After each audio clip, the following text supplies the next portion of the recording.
भारतीय वायुसेना आईएएफ ने औपचारिक रूप से एक पांचवीं पीढ़ी के लड़ाकू विमान की खरीद की सिफारिश की है ताकि तब तक की महत्वपूर्ण क्षमतागत कमी को पूरा किया जा सके जब तक स्वदेशी advanced medium combat aircraft AMCA का उत्पादन लगभग वर्ष 2035 में शुरू नहीं हो जाता।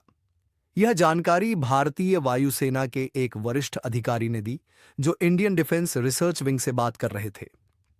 आईएएफ के इंटीग्रेटेड एयर डिफेंस आईएडी ने अमेरिका निर्मित Lockheed Martin F-35 lightning II को रूस के सुखोई Su-57E की तुलना में प्राथमिकता दी है।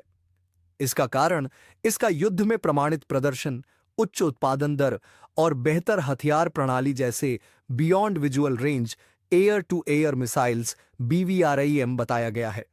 हालांकि अंतिम निर्णय रक्षा मंत्रालय MOD के हाथ में है, जो अमेरिका और रूस दोनों से प्राप्त प्रस्तावों का मूल्यांकन कर रहा है, खासकर चीन और पाकिस्तान से बढ़ते क्षेत्रीय खतरों के बीच। आईएएफ द्वारा पांचवीं पीढ़ी के लड़ाकू विमान की मांग दक्षिण एशिया में बदलते सुरक्षा परिदृश्य से प्रेरित है, विशेष रूप से चीन और पाकिस्तान के बीच की रणनीतिक साझेदारी से। चीन ने line of actual control LAC के पास 200 से अधिक JB स्टेल्थ फाइटर तैनात किए हैं, जो लंबी दूरी की PL-15 मिसाइलों 200 से 300 किलोमीटर रेंज से लैस हैं। रिपोर्टों के अनुसार पाकिस्तान भी चीन से दिसंबर 2025 तक 40 शेनयांग J-35 पांचवीं पीढ़ी के लड़ाकू विमान प्राप्त कर सकता है, जिससे क्षेत्रीय संतुलन और अधिक बिगड़ सकता है। वर्तमान में आईएएफ की स्क्वाड्रन संख्या 31 है, जबकि स्वीकृत संख्या 42 है। ऐसे में वायु श्रेष्ठता बनाए रखने के लिए उन्नत प्लेटफॉर्म की आवश्यकता अत्यंत जरूरी हो गई है। AMCA, जिसे ADA और HAL द्वारा विकसित किया जा रहा है, वर्ष 2035 से पहले ऑपरेशनल नहीं होगा, इसलिए इन खतरों का सामना करने के लिए एक अंतरिम समाधान आवश्यक है। आईएएफ अधिकारी ने F-35 को एक युद्ध परीक्षित प्लेटफॉर्म बताया, जिसे अमेरिका, यूनाइटेड किंगडम और इजराइल सहित 17 से अधिक सहयोगी देशों द्वारा तैनात किया गया है।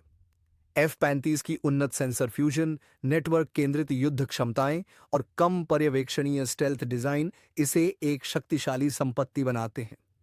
इसमें AIM 120D AMRAM जैसी BVRAM मिसाइलें भी शामिल हैं, जिनकी रेंज और सटीकता Su-57E की R-77M मिसाइलों से बेहतर मानी जाती है।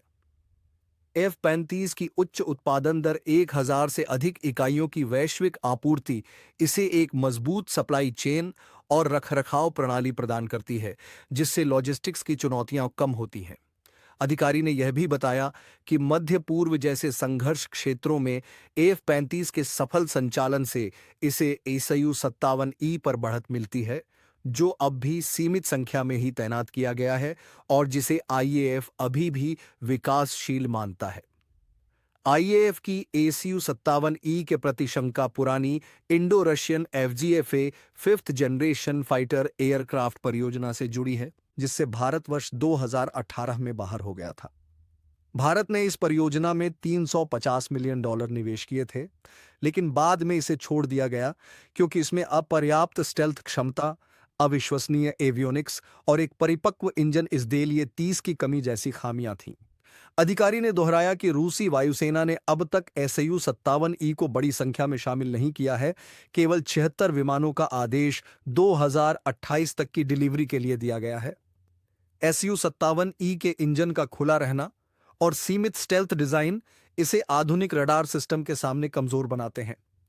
साथ ही रूस पर लगे प्रतिबंध और यूक्रेन युद्ध के चलते आपूर्ति श्रृंखला में आई बाधाएं इसके रखरखाव और स्पेयर पार्ट्स की उपलब्धता पर सवाल खड़े करती हैं। हालांकि आईएएफ ने F-35 की सिफारिश की है, अंतिम निर्णय MOD द्वारा लिया जाएगा, जो तकनीकी, वित्तीय और भू राजनीतिक पहलुओं का मूल्यांकन करेगा।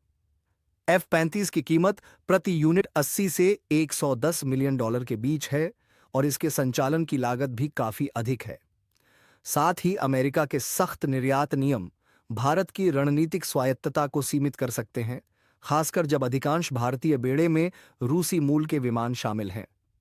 वहीं एसयू 57E की कीमत कम हो सकती है और इसमें तकनीकी हस्तांतरण तथा एचएएल के नासिक संयंत्र में स्थानीय उत्पादन की पेशकश भी शामिल है, लेकिन इसके विकासात्मक जोखिम और रूस के भू राजनीतिक संकट इसे एक जोखिमपूर्ण विकल्प बनाते हैं।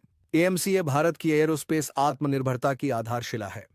रक्षा मंत्री राजनाथ सिंह द्वारा मई 2025 में अनुमोदित इस कार्यक्रम को 15,000 करोड़ रुपए, लगभग 1.8 अरब डॉलर के बजट के साथ आगे बढ़ाया जा रहा है, जिसमें पहला उड़ान परीक्षण 2028 और सेवा में शामिल करने का लक्ष्य 2035 तय किया गया है।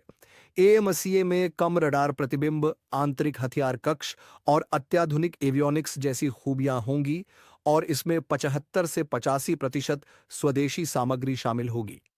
भारत की योजना विदेशी साझेदारों जैसे सफरान या रोल्स रॉयस के साथ मिलकर 110 से 120 किलो न्यूटन वाला इंजन विकसित करने की भी है, जिससे भारत 5वीं पीढ़ी की तकनीकों में महारत हासिल कर सके। हालांकि पहला प्रोटोटाइप अभी वर्षों दूर है, आईएएफ की यह सिफारिश इस रणनीतिक संतुलन को दर्शाती है कि कैसे तत्काल जरूरतों और दीर्घकालिक लक्ष्यों के बीच तालमेल बैठाया जा रहा है।